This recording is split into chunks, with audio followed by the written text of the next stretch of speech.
Thank you, Mr. Chairman and Senators, for providing me an opportunity to address this important issue. I want you to imagine for a moment that you are an employer and you've got some problems with your employees.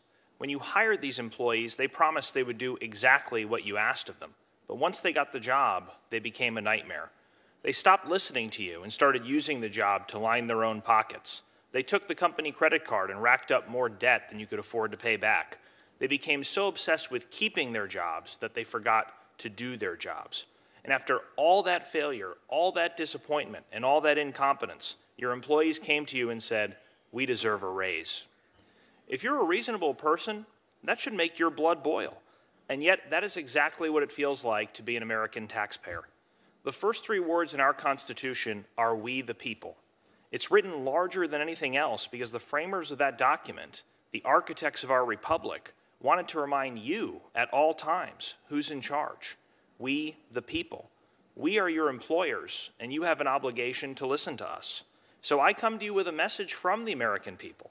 We demand term limits for members of Congress.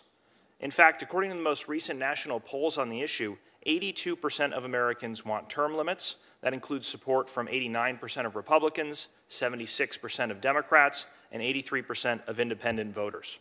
This is not a left or right issue. This is an American issue. In fact, term limits could be the only issue with support from both President Trump and former President Obama.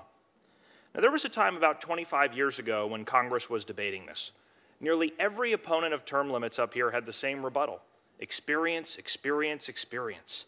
We need experience to do this job right. If only you leave your Congress member in office for decades on end, he or she will become such a policy expert that all our problems will be solved. In hindsight, that was one of the worst predictions ever. This system is broken. Congress has given us $22 trillion in debt, the longest war in American history, a broken healthcare system, a broken immigration system, a tax code written by lobbyists, an explosion of money in politics. Worst of all, too few here have the courage to address these problems because the only focus is on getting reelected.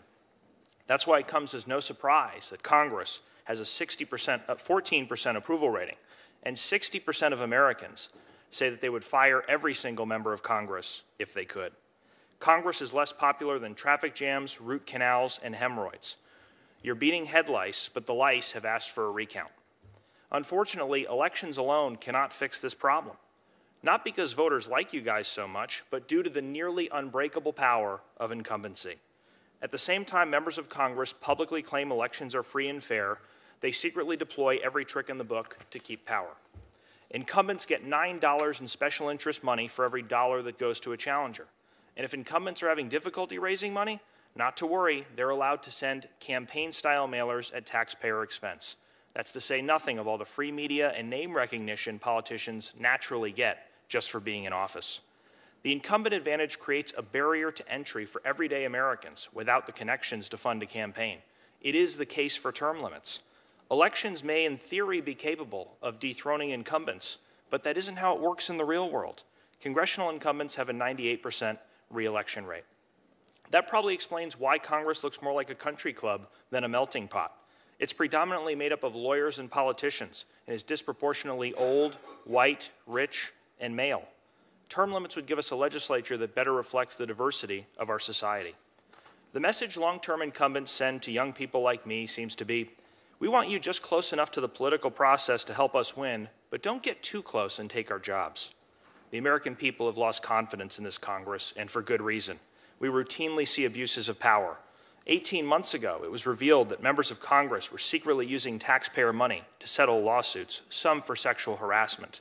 You still haven't disclosed how our money was spent and on whose behalf. So term limits is a check on arrogance, it's a check on incumbency, and it's a check on power.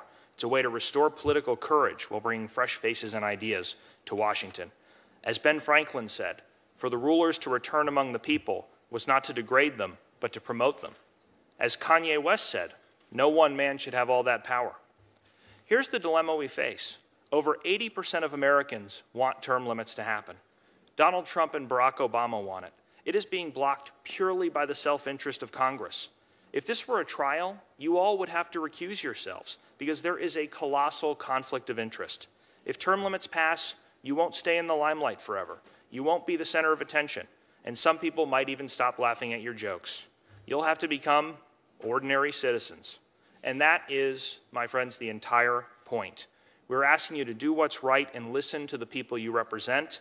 It's time to bring the gravy train into the station, end the reign of career politicians, and give Congress back to the people. Please support Senate Joint Resolution 1 for term limits. Thank you. Thank you.